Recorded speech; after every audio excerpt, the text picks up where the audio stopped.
आज का अध्याय है साथियों, अपने अपनों से अपनी बात के अंतर्गत समग्र एवं संपूर्ण जीवन का आधार है उच्च आदर्श। उच्च आदर्श ही संपूर्ण जीवन का आधार है। इस विषय में आज क्या कहते हैं देखेंगे। मनुष्य जीवन को असीम संभावनाओं और क्षमताओं से युक्त कहा गया है। यथा ब्रह्मांडे तथैव पिंडे के स्वर में इस जीवन की अनंत सामर्थ्य का गान होता है। इस धरती पर हजारों लाखों की संख्या में प्राणी जातियों का जीवन मौजूद है, लेकिन केवल मनुष्य मात्र को ही इस सृष्टि को जानने एवं पूर्ण रूपेण अभिव्यक्त करने में समर्थ माना गया है। मनुष्य होने के नाते हम सभी के लिए यह अत्यंत गौरव और सौभाग्य की बात है कि हम इस सृष्टि के विशिष्ट प्राणी हैं और अपरिमित शक्ति सामर्थ्य के उत्तराधिकारी हैं। परम पूज्य गुरुदेव ने भी कहा है कि हम मनुष्यों का जीवन इस धरती पर राजकुमार की तरह है। परम सत्ता ने अपने प्रतिनिधि के रूप में हमें संसार में भेजा है और नर से नारायण बनने की दिव्य संभावना केवल और केवल मनुष्य को ही प्राप्त है। परंतु हम मनुष्यों के जीवन का दूसरा प्रत्यक्ष पहलू यह भी है कि असीम संभावनाओं और अनंत सामर्थ्यों के ईश्वरीय अनुदान से सुसज्जित यह जीवन स्वार्थ, संकीर्णता, अहम, क्षुद्रता, अविवेकशीलता, भय, भ्रम, द्वंद, दुख, विषाद आदि की जंजीरों में जकड़ा हुआ अभिशाप का पर्याय बनकर सामने आता है। मानवीय कलेवर में से जिन दैवी गुणों का प्रस्फुटन होना चाहिए था, उनके स्थान पर पाशविक वृत्तियों का आधिपत्य हो जाना मानव अस्तित्व की सबसे बड़ी त्रासदी और दुर्भाग्य है। मनुष्य जीवन की यह कड़वी परंतु वर्तमान की कठोर सच्चाई है कि वह चहुं ओर मनुष्य के बीच मनुष्यता को तरस रहा है। अपरिमित भौतिक चकाचौंध में खड़ा समाज का इंसान भीतर से रोता हुआ और बाहर से इंसानियत को तरसता नजर आता है। इससे भी बड़ा दुखद आश्चर्य तो ये है कि मनुष्य को मनुष्यता से जोड़ने के, जीवन मूल्यों से आपूरित करने के, आदर्शों सिद्धांतों के सांचे में गढ़ने ढालने के प्रयास विगत शताब्दियों से कहीं ज्यादा वर्तमान में दिखाई पड़ते हैं, लेकिन परिणति अत्यंत दुर्भाग्यपूर्ण और चिंताजनक है।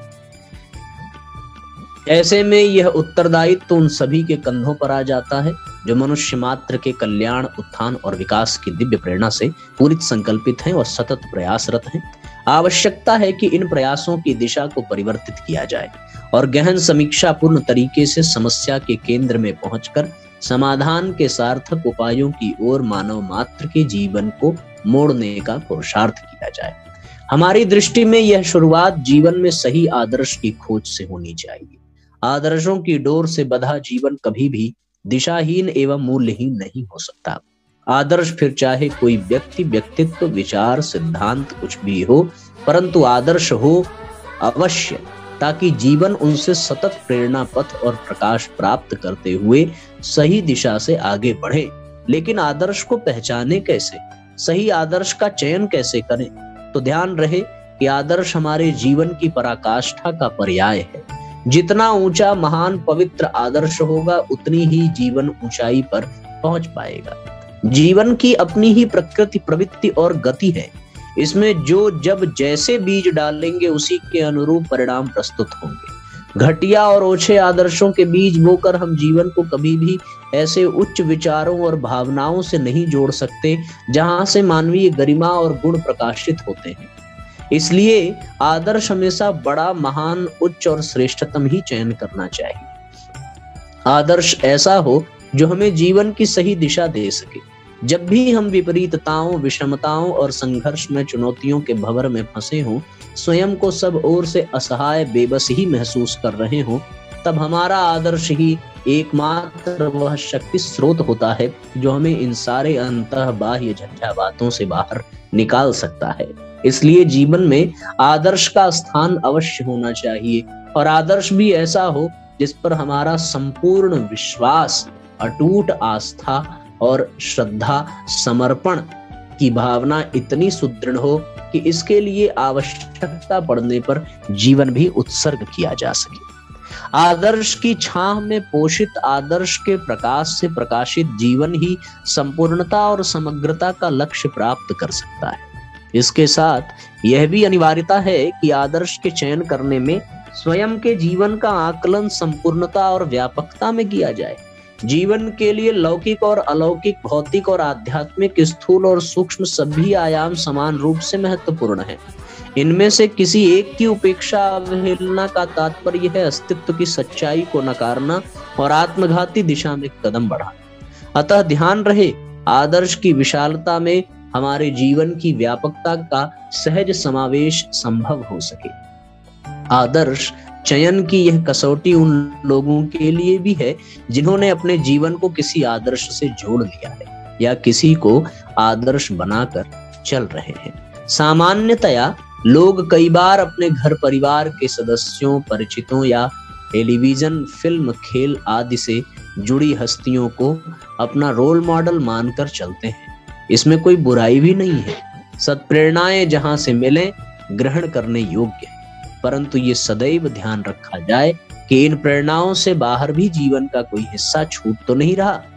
जैसे यदि कोई क्रिकेट या कुश्ती जैसे किसी खेल में रुचि रखता है तो उस खेल के शिखरस्थ खिलाड़ियों से वह प्रेरणाएं ग्रहण कर सकता है, करना भी चाहिए, परंतु साथ में यह भी ध्यान रहे कि खेल क्षेत्र के अलावा भी जीवन के आयाम हैं, जैसे घर परिवार, मित्र, समाज, राष्ट्र और सबसे अहम स्वयं का व्यक्तित्व, चिंतन, चरित्र और व्यवहार।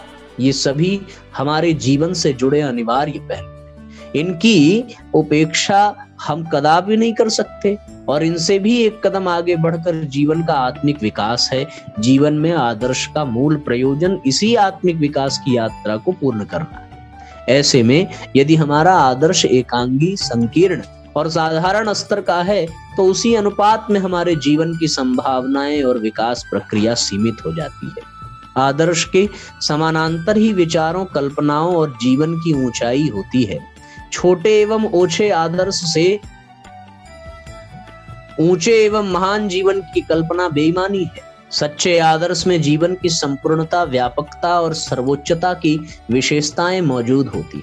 अतः ध्यान रहे कि आदर्श हमारी जिंदगी का चरम बिंदु है। इसके बौने रहने से जिंदगी भी बौनी ही रह जाएगी। इसलिए आदर्श वही चयन किया जाए, उसे ही बनाया जाए जो जिंदगी के शिखर पर पहुंचा हुआ। सच्चे आदर्श का स्थान सर्वोपरि होता है। उसे हमारा हृदय संपूर्ण रूप से स्वीकार करता है, महसूस करता है। जीवन की उलझनों में, संघर्षों में वो हमारे लिए प्रकाश स्तंभ की भांति कार्य करता है। जहां भी हम भटकते हैं, जब भी गिरते हैं, हमारा आदर्श ही हमें संभालता है, उठाता है और आगे बढ़ाता है। एक श्रेष्ठ आदर्श की छांव में ही हमारा जीवन मनुष्यता के गुणों से विभूषित होता है और व्यक्तित्व में उन मूल्यों को प्रकाशित होने का अवसर मिलता है जिनसे सच्चे अर्थों में हम मनुष्य कहलाते हैं। हमारे जीवन की नाव को सही दिशा में चलाने और अभिप्सित लक्ष्य तक पहुंचाने में आदर्श रूपी पतवार ही एकमात्र सहारा होती है। संसार के इस भवसागर में भाग्य, परिस्थितियों और संघर्षों के निरंतर उठते रहने वाले तूफानों, थपेड़ों से बाहर निकाल लाने की शक्ति, सामर्थ्य आदर्श में ही होती है। अतः इन बातों से आदर्श की महत्ता और उसके चयन की अनिवार्यता का बोध स्वतः हो जाता है। मनुष्य का शरीर धारण कर जीवन में निकृष्टता, मूल्यहीनता, संकीर्णता, निरर्थकता और निराशा की दशा का समाज में निरंतर बढ़ते जाना आदर्शहीनता तथा ओछे आदर्शों का ही परिणाम माना जाना चाहिए। असीम संभावनाओं और क्षमताओं से युक्त जीवन की वर्तमान दशा दिशा से तुलना की जाए तो घोर निराशा होती है। मानवीय विशेषताओं का पतन और पाश्विक आसुरी प्रवृत्तियों का बढ़ते जाना संपूर्ण मानवता के लिए घातक है। ऐसे में समाधान का समुचित मार्ग तलाशना और उस पर चल पड़ना प्रत्येक मनुष्य का आत्मिक कर्तव्य है। अपनी मानवीय काया में जिस आत्मा को लेकर वह पैदा हुआ है, उसे पूर्णता तक विकसित बनाना प्रत्येक मनुष्य के जीवन का सबसे बड़ा एवं प्रमुख कर्तव्य है। इस महान लक्ष्य की प्राप्ति एवं स्व कर्तव्य पालन की क्षमता का स्रोत है जीवन आदर्श। बड़ा महत्वपूर्ण अध्याय है। आगे लिखते हैं कि आदर्श जितना महान होगा, उसी अनुपात में व्यक्ति के विचार, कल्पनाएं और अंतःभाव पहुंचेंगे। जहां तक विचार एवं कल्पनाएं पहुंचेंगी वहीं तक जीवन की ऊंचाई होगी। अतः सावधान रहें। छोटा एवं ओछा आदर्श असीम व असीमित जीवन की संभावनाओं को सीमित व संकीर्ण बना देगा। इसलिए बड़े एवं महान आदर्श का चयन कीजिए ताकि मनुष्य जीवन की अपरिमित शक्ति सामर्थ्य संभावनाओं तक पहुंचना संभव हो सके और मनुष्य देह में मनुष्यता के प्रकाश से विश्व समाज पुनः आलोकित हो उठे। सुदीर्घ काल से योग साधना का प्रयत्न कर रहे शिष्य ने गुरु से प्रश्न किया, गुरुदेव, ईश्वर प्राप्ति के लिए कैसी पात्रता आवश्यक होती है? गुरु ने सहज ही कह दिया, वत्स, यदि तुम ईश्वर प्राप्ति की इच्छा रखते हो तो वो तुम्हें स्वयं अवश्य प्राप्त होगी। शिष्य गुरु का मंतव्य नहीं समझ सका। शिष्य की अज्ञानता को भाप गुरु ने जीवंत उदाहरण के आधार पर अपनी बात को स्पष्ट करने की योजना बनाई। प्रातः स्नान के उपक्रम हेतु दोनों नदी की ओर गए। गुरु ने आदेश दिया, शिष्य को वत्स डुबकी लगाओ। गुरु की आज्ञा को शिरोधार करके शिष्य ने डुबकी लगाई। जल के भीतर अभी वो गया ही था कि गुरु ने एकाएक उसके सिर को भीतर पकड़ लिया और जल में यथावत डुबोए रखा। श्वास लेने को व्यग्र शिष्य ऊपर उठने की चेष्टा करने लगा, किंतु गुरु उसके इस प्रयास में अवरोध बने कुछ क्षण वहीं खड़े रहे। बड़ी देर तक वो अपने प्राणों की रक्षा के लिए जल से ऊपर आने का प्रयास करता थक गया। तब कहीं जाकर गुरु ने उसे छोड़ा। हांफते हुए जल से बाहर निकला और हतप्रभ अवस्था में गुरु को देखने लगा। इससे पहले कि वो कुछ बोलता, गुरु ने प्रसन्न चित्त मुद्रा में उससे पूछा, वत्स, बताओ तो सही, तुम्हें जल के अंदर कैसा लग रहा था?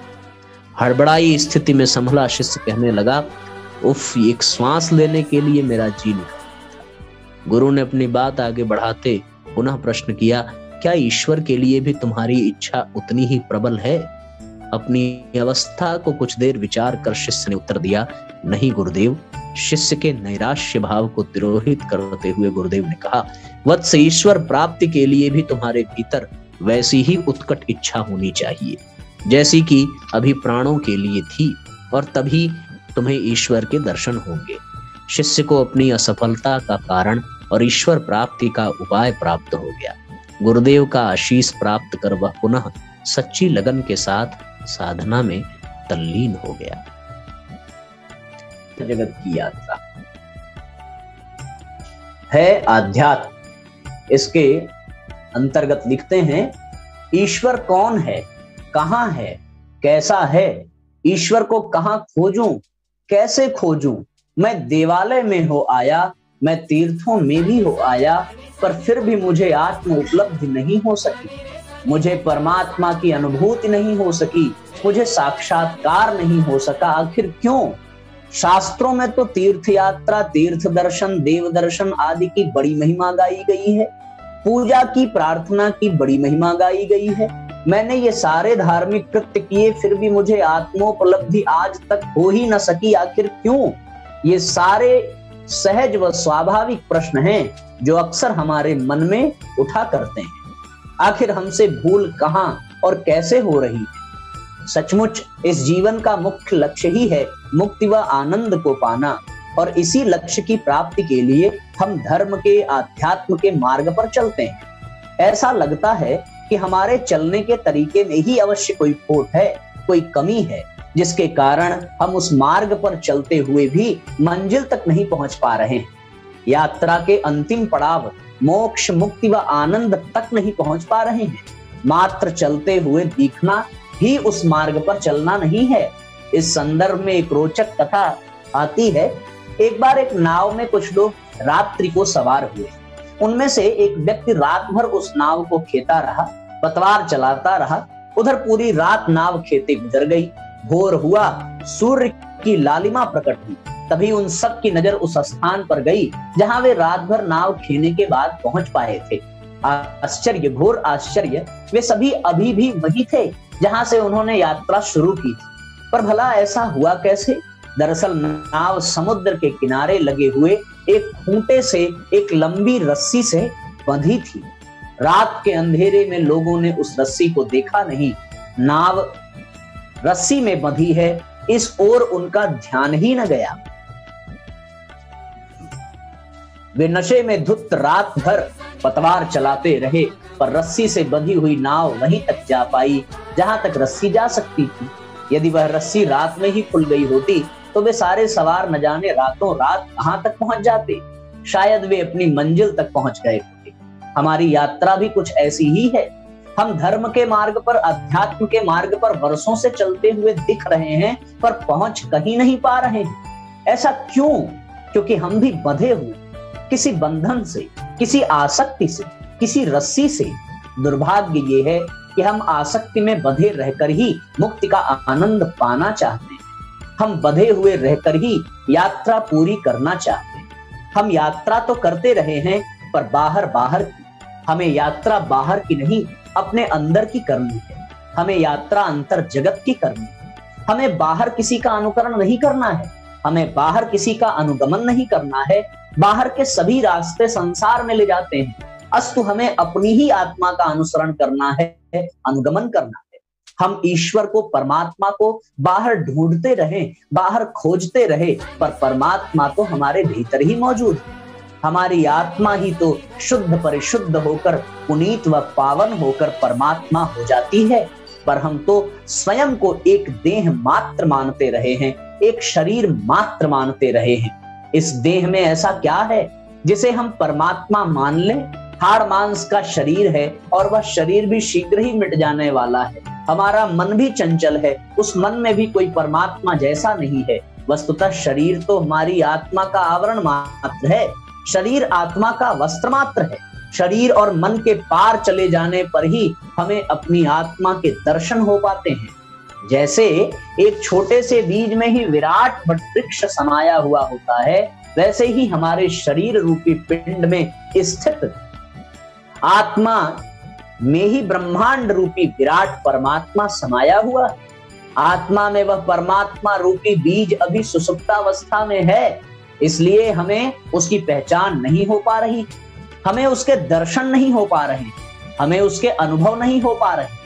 शास्त्रीय संदर्भों का यदि कोई स्मरण करे और महापुरुषों के द्वारा प्रदत्त सूत्र संकेतों को कोई याद करे, तो वह इस बात को स्पष्टता के साथ महसूस कर सकेगा कि ईश्वर हमारी ही आत्मा में बीज रूप में सुप्त है, प्रसुप्त है।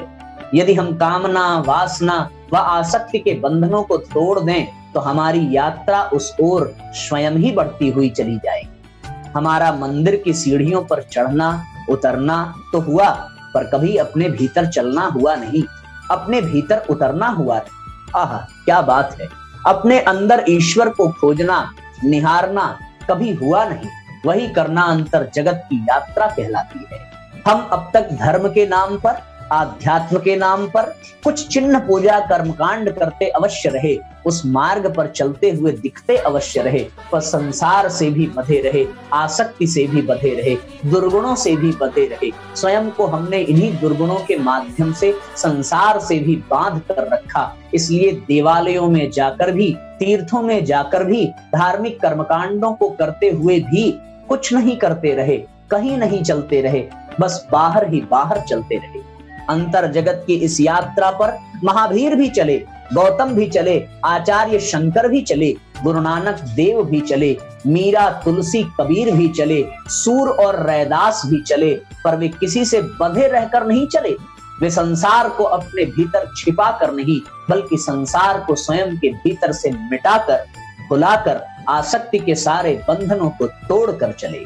इसलिए वे तीर्थों में सशरीर भ्रमण करते दिखते हुए भी अपने ही भीतर चलते रहे, और उनके अपने ही भीतर से, उनकी आत्मा से ही परमात्मा प्रकट हुए। यही कारण था कि परमात्मा का परम आलोक उनकी आत्मा में ही उतर आया।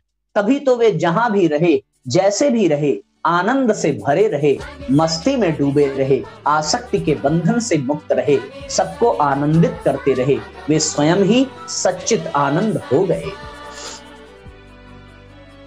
वे स्वयं ही करुणा, प्रेम, क्षमा, सेवा, संवेदना के लहराते सागर हो गए। वे स्वयं ही बुद्ध हो गए, वे स्वयं ही मुक्त हो गए।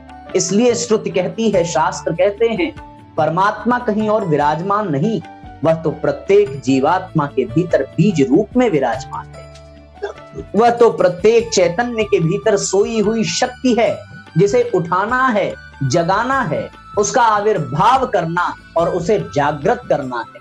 जप तप ध्यान उसे ही जगाने के लिए तो है जो हमारे भीतर सोया है। जब तप ध्यान के अहर्निश अभ्यास से ही हम आसक्ति के बंधन से, संसार के बंधन से मुक्त होकर शीघ्रता पूर्वक, तीव्रता पूर्वक अपने आत्म साम्राज्य में प्रवेश कर सकेंगे।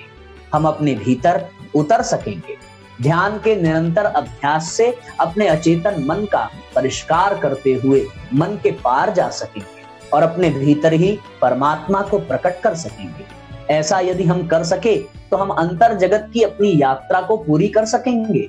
फिर हमें बाहर भी भीतर भी परमात्मा के दर्शन हो सकेंगे। फिर देह में होते हुए भी हम विदेह हो सकेंगे, कर्म करते हुए भी निष्काम हो सकेंगे, बाहर चलते हुए भी भीतर चल सकेंगे।